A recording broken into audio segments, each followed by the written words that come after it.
पूर्णमिदं पूर्णात् पूर्णमुदच्यते पूर्णस्य पूर्णमादाय पूर्णमेवावशिष्यते।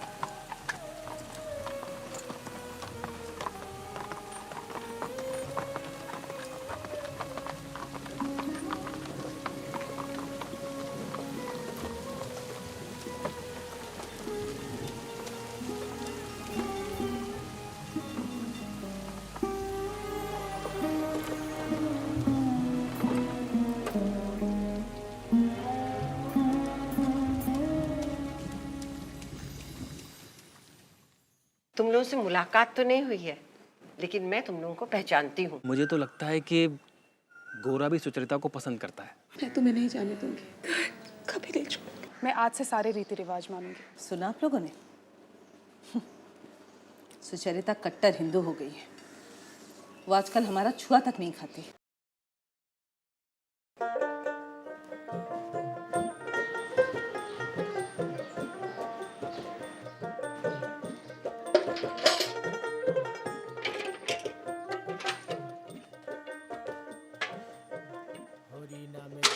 জগৎ মাতালে আমার একলা নিতাই, হরি নামে দিয়ে জগৎ মাতালে আমার একলা নিতাই, আমার একলা নিতাই, আমার একলা নিতাই, একলা নিতাই, একলা নিতাই, হরি নামে দিয়ে জগৎ মাতালে আমার একলা নিতাই।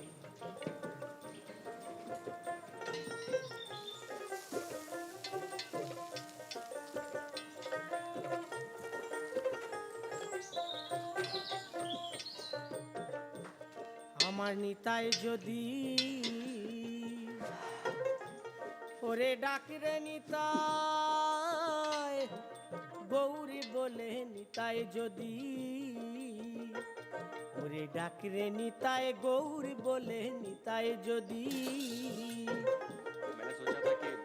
তবে নিতাই নিলেই নিতে পারে একলা নিতাই, হরি নামে দিয়ে জগৎ মাতালে আমার একলা নিতাই, হরি নামে দিয়ে জগৎ মাতালে আমার একলা নিতাই।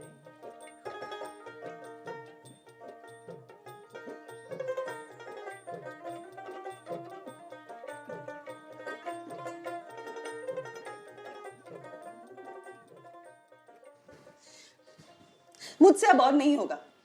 एक ही घर में दो दो चूल्हे, ऊपर से ये जात पात और छुआछूत का ढकोसला।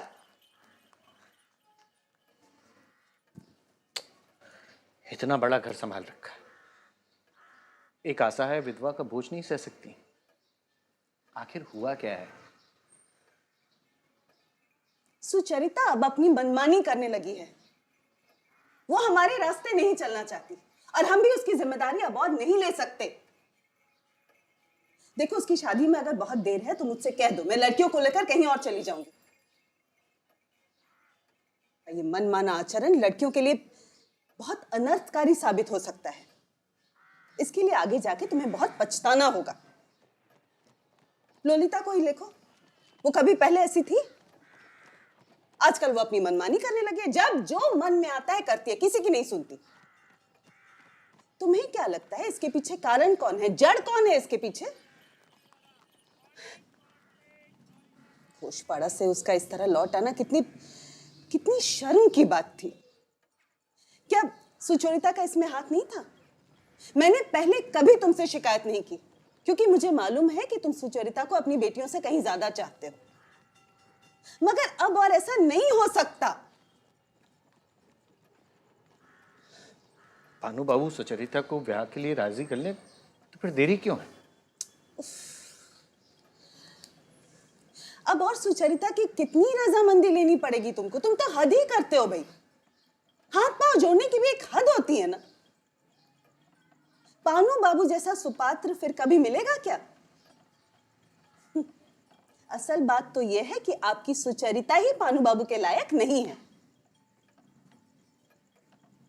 देखो, जब तक दोनों एक दूसरे के मन को नहीं समझ लेते, मैं इस मामले में दखल नहीं दूंगा। आखिर आपको मानना ही पड़ा कि आप सुचरिता को नहीं समझ पा रहे हैं। वो बहुत ऊंची चीज है, अंदर से कुछ और बाहर से कुछ और।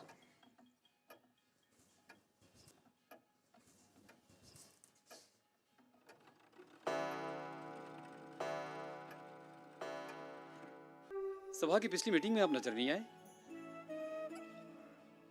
शायद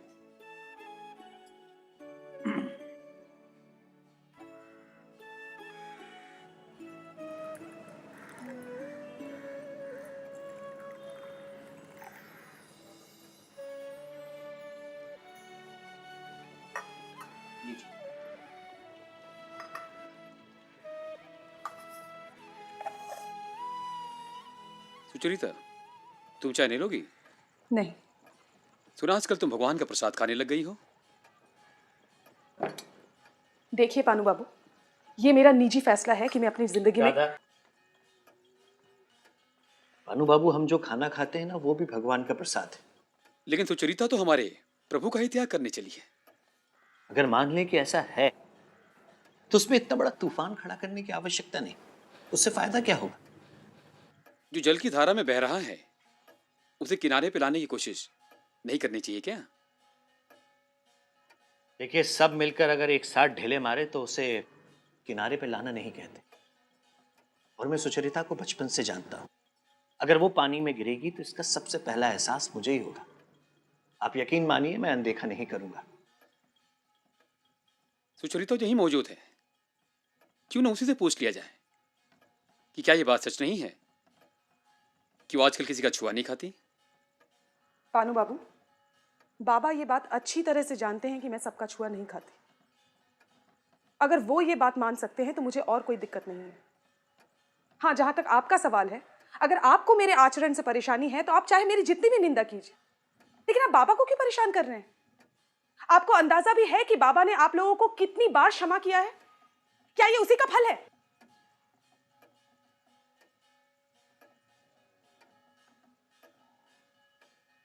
परेश बाबू, क्या आप यूं ही हाथ पर हाथ धरे बैठे अपनी बेटियों को समाज का अनादर करने देंगे?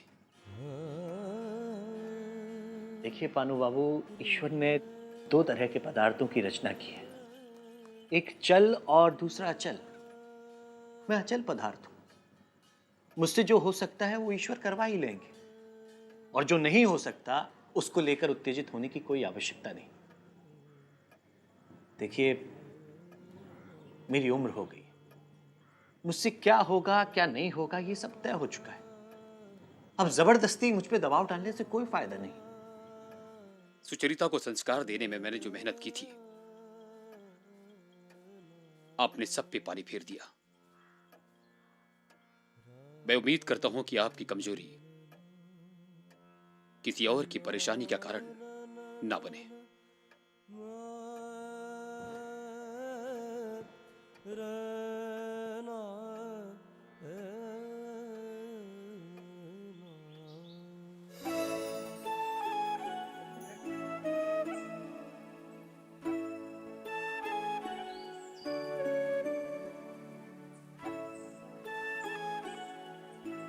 सुनो सुनो, लिखा है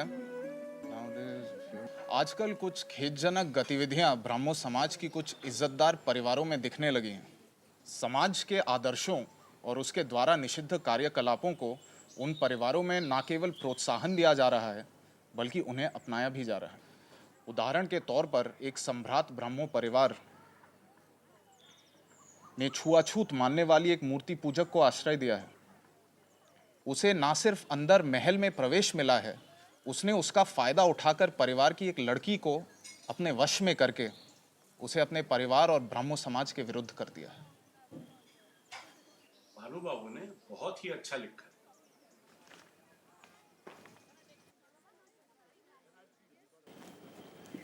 सुनिए, आज का अखबार मिलेगा?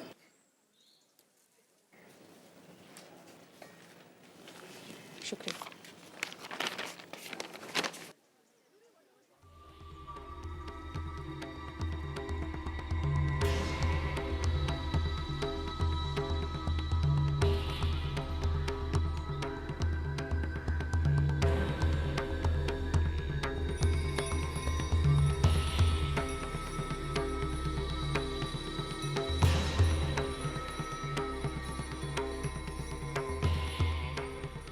सुचरिता, तुमसे कुछ जरूरी बात करनी है, ध्यान से सुनो। दीदी।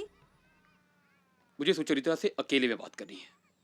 लोलिता, तू यही रुक। लेकिन दीदी। मैंने कहा ना यही रुक। सुचरिता, मैं तुम्हारी और मेरी शादी को और टालना नहीं चाहता। परेश बाबू के कहने पर मैं तुमसे पूछने के लिए आया हूं, और हमने ये तय किया है कि अगले रविवार को ही। नहीं। नहीं? तुम क्या और इंतजार करना चाहती हो? नहीं। तो फिर? पानू बाबू, मेरी सहमति नहीं है। मैं इस शादी के लिए तैयार नहीं हूँ। सम्मति नहीं है? इसके क्या मायने हैं? पानू बाबू, आप क्या आपकी मातृभाषा भूल गए हैं? मातृभाषा भूल गया ये तो मान सकता हूँ, लेकिन जिसकी हमेशा इज्जत करता आया हूँ उसे गलत समझा ये नहीं मान पा रहा हूँ।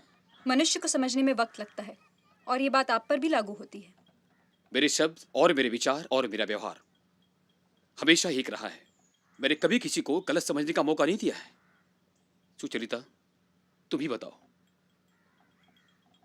पानू बाबू, आप जो कह रहे हैं बिल्कुल ठीक कह रहे हैं।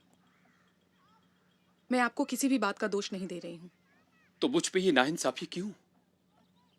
अगर आप इसे नाइंसाफी ही समझना चाहते हैं तो समझ सकते हैं पानू बाबू, लेकिन मैं इस बारे में कुछ भी। ओह बिनोय बाबू, आइए बैठिए। अरे ये बाबू कौन है और ये आप क्या होता है?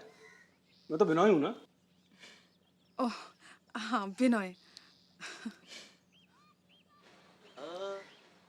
आप काफी गुस्से में लग रहे हैं। मैं शायद इतने तो आया नहीं इसलिए। जी, जरा गुस्से में तो हूँ। आप जो बेवक्त आ गए। यही तो मुसीबत है, मुझे वक्त बेवक्त का ख्याल नहीं रहता। मुझे माफ करना, मुझे चलना चाहिए। अरे नहीं नहीं बिनोय, बैठो ना। हमारी बातचीत खत्म हो चुकी है। बैठो।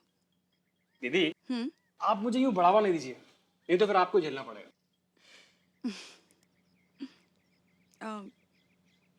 मौसी तुम्हें बहुत याद करती है बिनोय। बहुत बातें करती हैं तुम्हारे बारे में। लेकिन मैं भी तो नहीं याद करता हूँ, है कि नहीं? तो मिल क्यों नहीं लेते उनसे? चलिए आओ, उन्हें अच्छा लगेगा। हम आते हैं। काफी दिनों से तुम्हारी बातें कर रहे हैं। आपको शायद मुझसे कोई खास काम नहीं है, है ना? जी नहीं, लेकिन लगता है कि आप किसी खास काम के लिए उतावली हो रही हैं। जी। आप जा सकती हैं। बिनोय बाबू बहुत दिनों बाद आए हैं, सो उनसे गप्पे मारने हैं।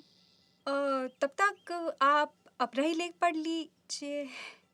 वो तो दीदी ने फाड़ दिया। अगर आप किसी और का लेख झेल सकते हैं तो ये पढ़ लीजिए।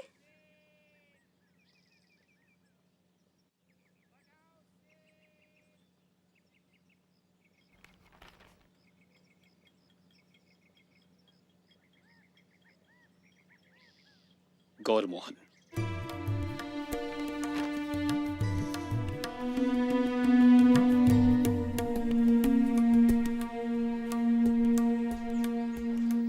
लो बेटा। राधा रानी।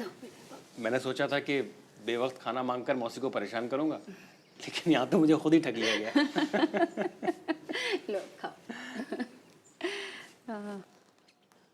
अच्छा, तो आप यही हैं? मैंने ठीक ही समझा था।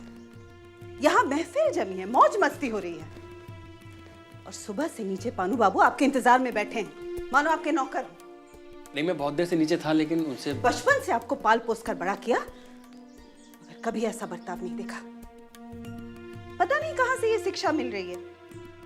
जो आज तक कभी इस घर में नहीं हुआ वो अब होने लगा है। हम तो समाज में मुंह दिखाने के काबिल ही नहीं रह गए। मुझे पता नहीं था नीचे कोई इंतजार कर रहा है। मुझसे बहुत बड़ी भूल हो गई। राधा रानी, जाओ जल्दी जाओ। हाँ।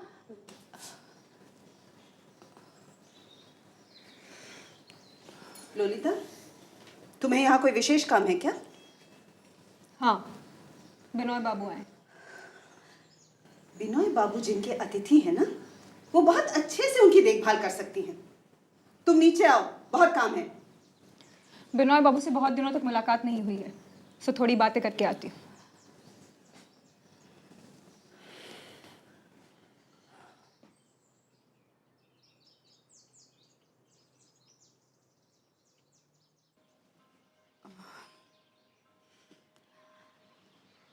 मुझे पता है तुम लोग क्या सोच रहे हो,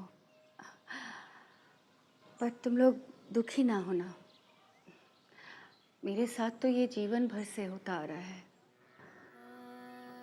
बेटा मैं बहुत बदनसीब हूँ।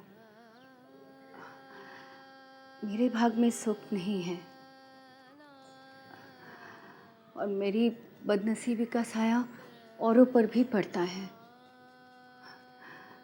जिंदगी ने मुझसे मेरा सब कुछ छीन लिया। मेरा पति, मेरा बेटा, मेरी बेटी, मेरा सारा परिवार। मेरे पति के मरने के बाद मेरे देवरों ने मुझे घर और संपत्ति से बेदखल कर दिया। जब मैं 8 साल की थी तो हमारे यहाँ के ज़मींदार विख्यात राय चौधरी परिवार में मेरी शादी हुई। दहेज के मामले में मेरे पिताजी के साथ मेरे ससुर के मतभेद हुए और उसकी सज़ा मुझे ससुराल में भुगतनी पड़ी। 2 साल बाद जब राधा रानी की माँ की शादी हुई तो मुझे नहीं जाने दिया गया। फिर मुझे राधा रानी की जन्म की खबर मिली और फिर राधा रानी की माँ की मौत की। अपने घर से निकाले जाने के बाद मैंने इन लोगों को ढूंढने की बहुत कोशिश की। ये भी सुना था कि राधा रानी के पिता ने अपनी जात छोड़कर ब्राह्मण समाज को अपना लिया है, लेकिन मुझे उससे क्या? आखिर राधा रानी और सतीश तो मेरा ही खून है।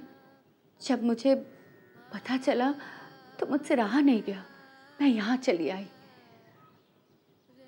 परेश बाबू चाहे भगवान पर ना विश्वास रखते हो, पर उनके स्वभाव से पता चलता है कि भगवान उनकी सुनते हैं।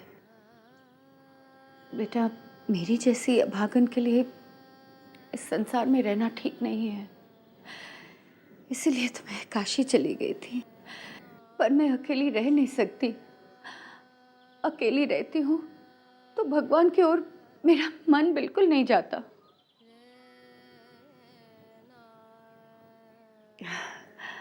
डूबते के लिए जैसे तिनका ही काफी है, राधा रानी और सतीश मेरे लिए भी ऐसा ही सहारा बन गए हैं। बेटा तुम लोगों को कहने में कोई शर्म नहीं, इन्हें पाने के बाद मेरा मन भगवान के प्रति आकर्षित होने लगा है और अब मैं इन्हें खोने से डरती हूँ। खोना नहीं चाहती भगवान।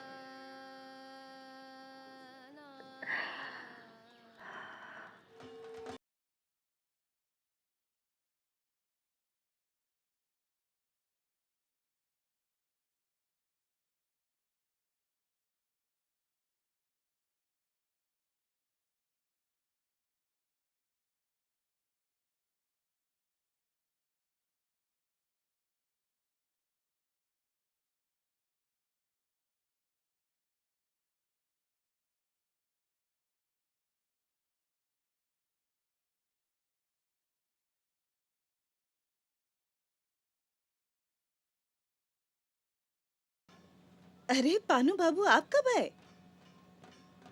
मेरे आने ना आने से किसे फर्क पड़ता है?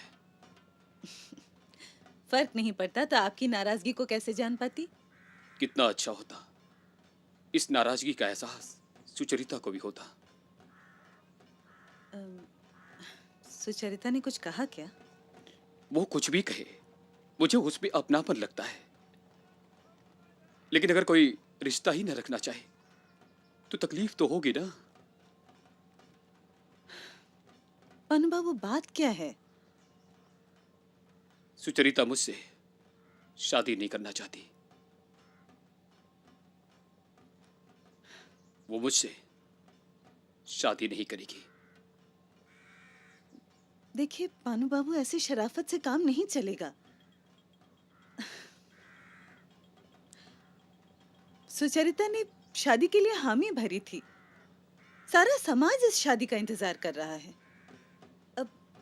अब अचानक उसके सिर हिला देने से सब कुछ बदल तो नहीं सकता ना।